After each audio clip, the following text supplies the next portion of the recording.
very good morning.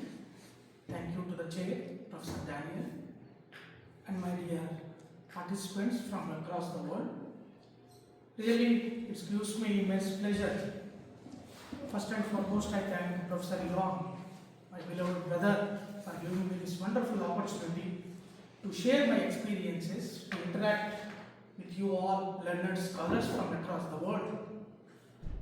As the rightly pointed out, the theme of the seminar, that is sacralization of politics and secularization of religion, old narratives in new paradigms, which is the topic that I have taken in suit to this topic as Dharma, state and secularism, rethinking the sacred and the political in Indian thought.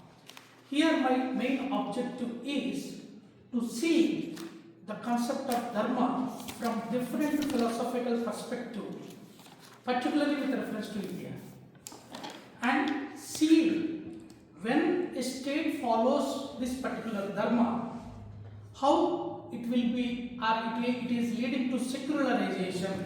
That is the main objective of my paper. Coming to the introduction, relation between religion and politics in India. In India, religion and politics have long been deeply connected as political authority, which was often supported through the religious principles and beliefs. Ideas such as Dharma, which I am going to explain in detail, the concept of Dharma has been interpreted in different Indian philosophical schools differently. We cannot have a specific one meaning with regard to Dharma. For example, taking Dharma in Jainism has been explained in a different way. Coming to Buddhism, Dharma is known as understanding the Pratitya Samutpada Siddhanta, which is theory of dependent origination. Coming the same Dharma in Gita, Bhagavad Gita, which is the important sacred text of India, Dharma has been introduced as a moral duty. Coming to Mimamsa philosophy, Dharma has been explained as duty. Duty for the sake of duty, which rightly we take from Immanuel Kant. Similarly, it has been explained in the concept of Mimamsa philosophy too. So, here I am taking Dharma as duty, moral order, when we follow, particularly the state, how it leads to secularization of politics is the main concern of my paper. In Indian philosophical thought, Dharma extends beyond religion and functions as a universal principle for sustaining social order and balance. It offers ethical guidance to individuals, communities, and rulers for leading a just and harmonious life. Secularization or secularism in Indian democracy. In Indian democracy, it upholds the state's equal respect for all religions without giving preference to any one faith.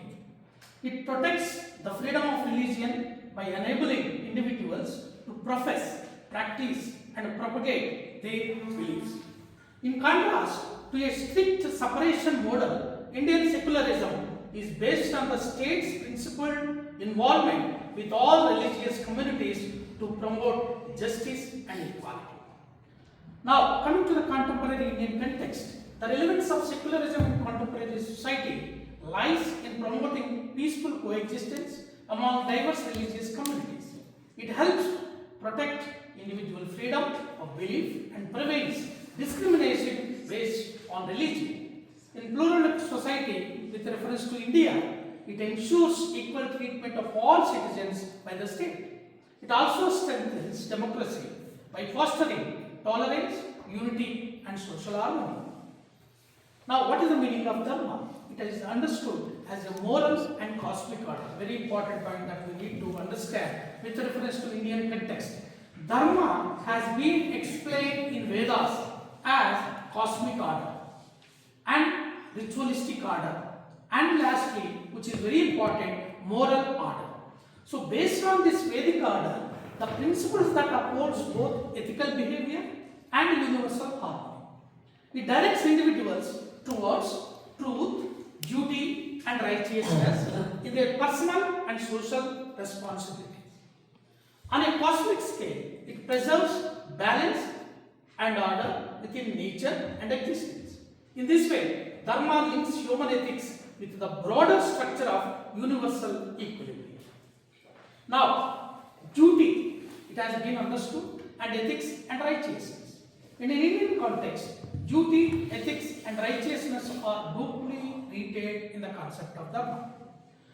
Duty means kartavya in Sanskrit, refers to fulfill one's social and moral responsibilities. Since we are human beings, we are not only living for ourselves, when we are living in the society, we have to live for others also. Ethics emphasizes living in accordance with values such as truth, non-violence and compassion. Non-violence, very important concept in Indian reference, particularly Mahatma Gandhi taken the concept of non-violence from Jainism. And compassion, which is the fundamental principle of Buddhism.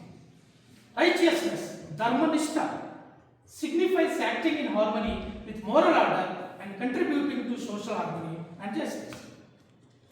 Coming to religion in the Western sense. Beyond religion in the Western sense means that Indian traditions like Dharma cannot be fully understood as organized belief system alone. Unlike the Western idea of religion, focus mainly on faith, doctrine and worship, Dharma includes ethical duties and practical ways of living. It extends to social responsibility, moral conduct and harmony within the society and nature. Therefore, it functions as a comprehensive framework for life rather than a strictly institutional religion. Now, coming to Indian thought, the central concept of Indian thought refers to foundational ideas that shapes philosophical, ethical and spiritual understanding. These concepts guide how individuals perceive life, duty and ultimate reality, the main fundamental question of philosophy. Ideas such as Dharma, Karma and Moksha, which means liberation, are key to interpreting human existence and moral responsibility. Together, they provide a framework for living a balanced and meaningful life in harmony with society and the cosmos in general. Now, what are the sources of Dharma? I have derived my sources of Dharma from Vedas and Upanishad, which is considered to be the important guiding principle in Indian tradition. Vedas goes back to 1500 BC. The Vedas are considered as the primary and authoritative source of Dharma. In Indian context, Vedas are considered to be apaurusheya, which means not written by any ordinary person. And they contain hymns, Rigveda, Yajurveda, Samaveda and Atharvaveda, which are the mantras to pleasing the gods, Varunadeva, Agnideva and so on and so forth. And they also contain moral teachings. That is one of the important aspects. They establish the healthy framework of duties, social order and sacred practices. Coming to Upanishads, Vedas, Brahmanas, Aranyakas and Upanishads. Upanishads are considered to be the end portion of Vedas. The Upanishads deepens understanding by emphasizing inner knowledge, self-realization, very important parts in Indian context, and the nature of ultimate reality known as Brahman, which is nothing but God. I am the Brahman, equal identity relation. Together they provide both the ritualistic, that is Vedas, and the philosophical foundation, that is Upanishads, containing in Dharma. Now, another important literature from Indian context, that is Smrutis and Dharma Shastras.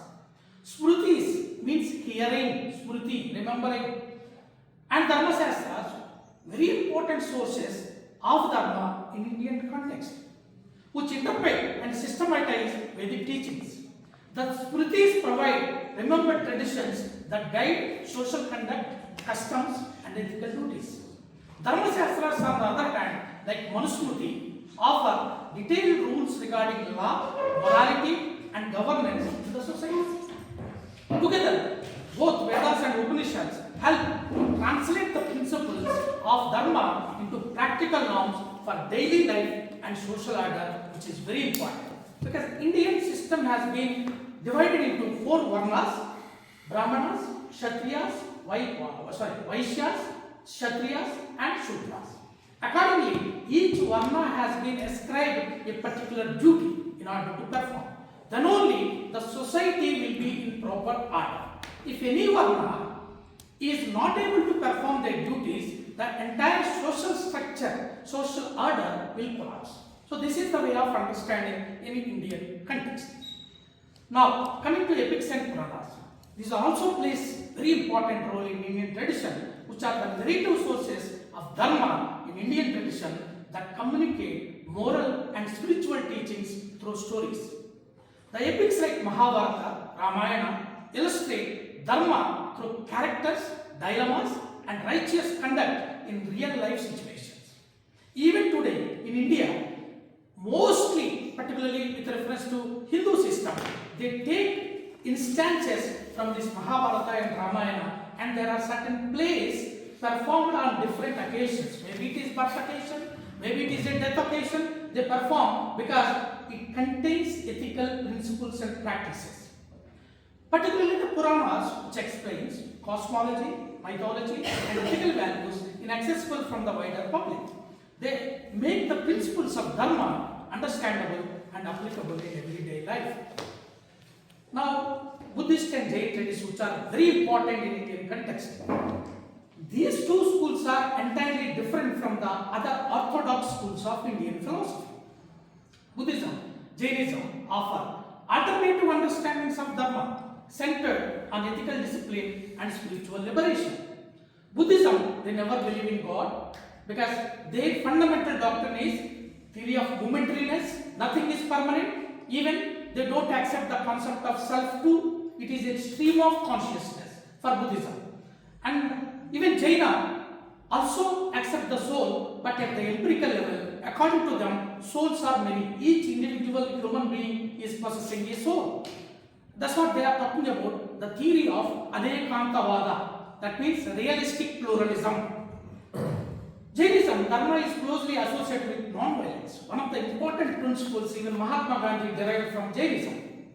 Truth and ascetic practices aimed at offering the soul from karmic bondage.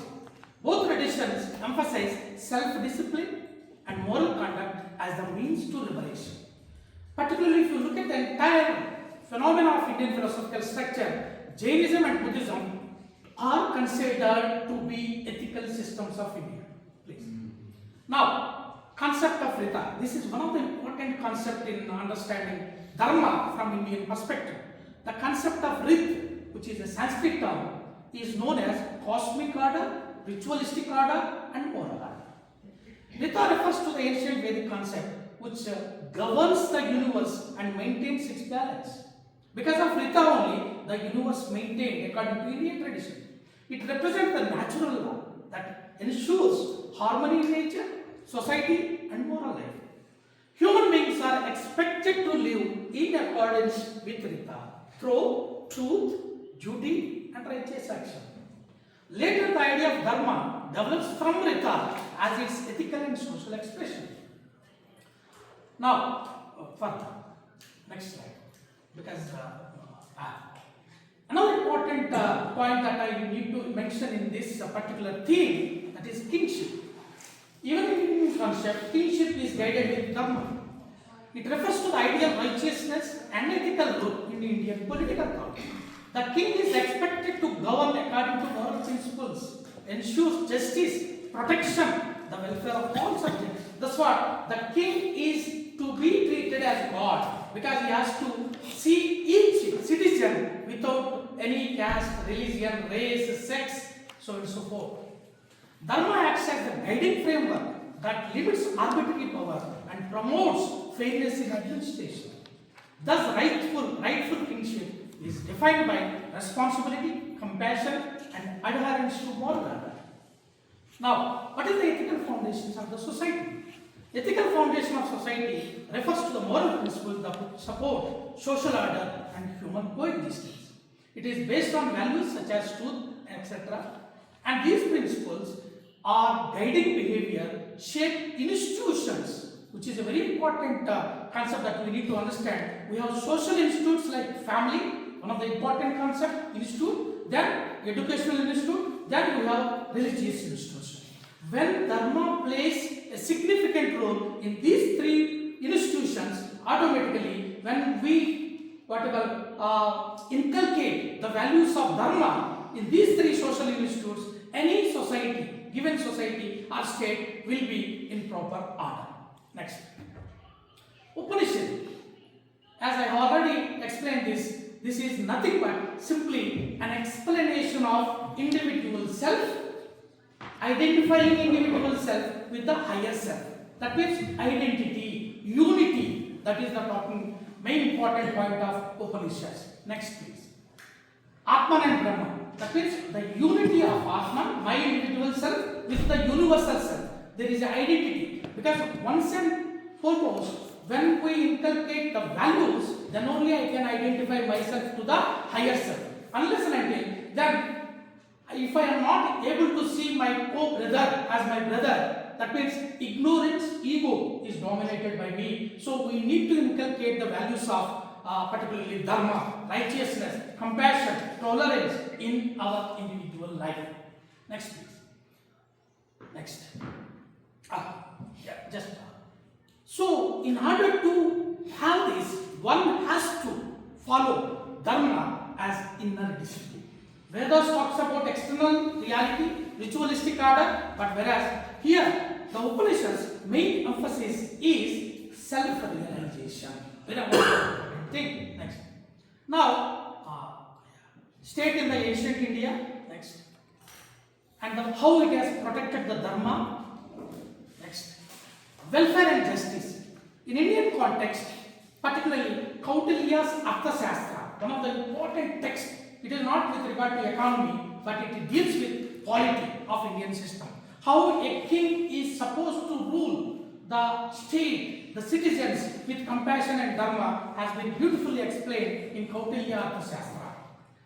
Integration of ethics and politics, one of the important things which is lacking in the present day system, unless and until if the rulers not having this dharma, then we cannot have sacred politics. Very true. Next please. Next. Just now I explained Kautilya's Arthashastra. Now, what is the importance of power and security? It is beautifully explained in Kautilya's Arthashastra. Because of lack of time, I am not going into deep. So, next.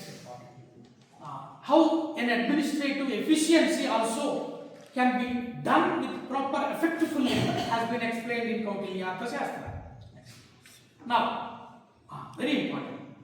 There are four important what I call Purusharthas explained in Indian culture. Yeah, I'll try to finish. They are Dharma, Artha, Kama, Moksha. Dharma means moral duty, Artha means economy, then Kama means sexual desires, Moksha, that is liberation. A person, when he or she follow Dharma, moral duty, then only his economy is in proper, even his sexual desires, relationship also proper. Then automatically when it is in accordance with Dharma, one is supposed to get moksha, liberation. That is the main concept. So, Artha and Kama has to be in accordance with the moral order. That is one of the important aspects. Next. Rajadharma. Next. Sacred and political relations, which has been explained. Next. Moral legitimacy of law. One of the important aspects that has been discussed in Kautilya Arthashastra. Temples and political authority. This also plays a very important role. If you go certain places where my friend Professor Upendra comes from, Khajuraho, one of the important UNESCO site, where temples were depicted, how the sexual desires has to be in order with moral dharma, as beautifully portrayed in Khajuraho temples. That means temples also the places in Indian context where they teach moral order, how a person is supposed to behave in a human being life. Next one. Public ethics and order. Not only for individual self, we need to follow public ethics too. Again, medieval India, how Hindu-Islamic interactions have been explained, that also I talked about. Then, important thing, Bhakti and Sufi traditions in Indian context, that is also one of the important things. Cultural, how there is a cultural synthesis. Even though India is having majority of the religions, but still we have a cultural synthesis. Harmony. Now and then some violence takes place, but in a majority, I can say that 75 years of independence, India without any conflicts it is running. Shared ethical values, mutual understanding, one of the important aspects of Indian political systems. Next. Then how Indian secularism is working, I have explained. Then constitution, one of the important things. How constitution plays an important role, whether you are rich or poor, whether you are lower caste or higher caste. But as a citizen of that particular nation, your rights are protected to the constitution. That is one of the important aspects in Indian scenario. Next. The Dharma I explained. Revisiting sacred and political. Next. Yes, just within 1 to 2 minutes I finish it. Now coming to the conclusion, my conclusion would be Indian ethical thought is deeply shaped by Dharma, which provides a moral framework for both personal conduct and social order. Very important. Indian secularism in turn values pluralism by recognizing and respecting diverse religious traditions within a shared constitutional space. The sacred and the political remain interconnected in Indian history, where ethical and spiritual often influence governance and public life.